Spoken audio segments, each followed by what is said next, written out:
Bonjour Delphine. Bonjour. Dites-moi un petit peu, qu'est-ce que vous êtes en train de faire? Je suis en train de reconstituer les parties manquantes de ce cadre D'accord.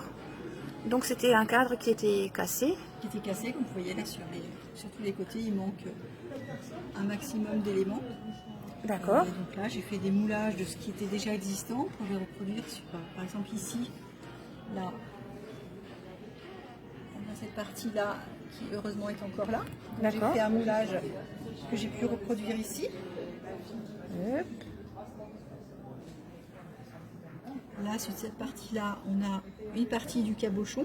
Donc, j'ai suivi la forme du cabochon. D'accord. Toute cette partie blanche, c'est tout ce que j'ai reconstitué. Voilà. Et puis après, il faudra remettre la dorure dessus aussi. La dorure dessus. Alors, avant la dorure, on pose ce qu'on appelle le bolus, en 3 couches. D'accord. D'accord. Ensuite, on va poser une eau spéciale, mélangée avec de la colle de peau de lapin et un autre ingrédient secret que je ne vous dirai pas. D'accord, bien Tout sûr. secret d'atelier. C'est Voilà. ça. Donc, abondamment, on va déposer ce liquide-là. Et après, on va poser la feuille d'or qui va adhérer sur le côté humide. D'accord, très bien. Et après, on met l'œuvre d'art dedans et on accroche au mur. Non, après, c'est pas fini. Ah. Parce qu'il y a plein d'étapes différentes. Ah. Il y a une vingtaine d'étapes, en fait, pour arriver jusqu'à la dorure. Donc, une fois qu'on a posé la dorure, on va passer ce qu'on appelle au brunissage avec cet outil qu'on appelle la pierre d'agate. La pierre d'agate, ça va servir à frotter donc l'or. Donc l'or est bien posé ici. Donc là, je peux me servir par exemple.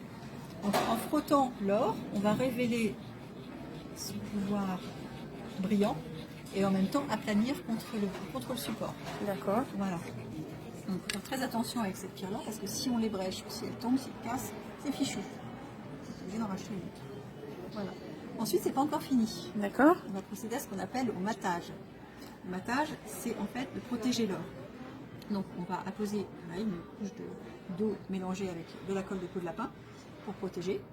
Et ensuite, ah oui, alors ce que j'ai oublié de dire aussi, c'est que quand il manque des petites parties quand on pose la feuille d'or, parfois il arrive qu'il y ait des petits manques comme ça. La feuille d'or est très fragile. Donc là, on va procéder à ce qu'on appelle au ramandage. Le ramandage, ça consiste en fait à replacer des petits morceaux de feuille d'or, des tout petits morceaux, sur les parties manquantes. Voilà. Donc, après, on passe à ce qu'on appelle la patine. La patine, c'est comme on voit ici. Voilà, il s'agit de retrouver la couleur d'origine, l'aspect d'origine des parties qui n'ont pas été restaurées.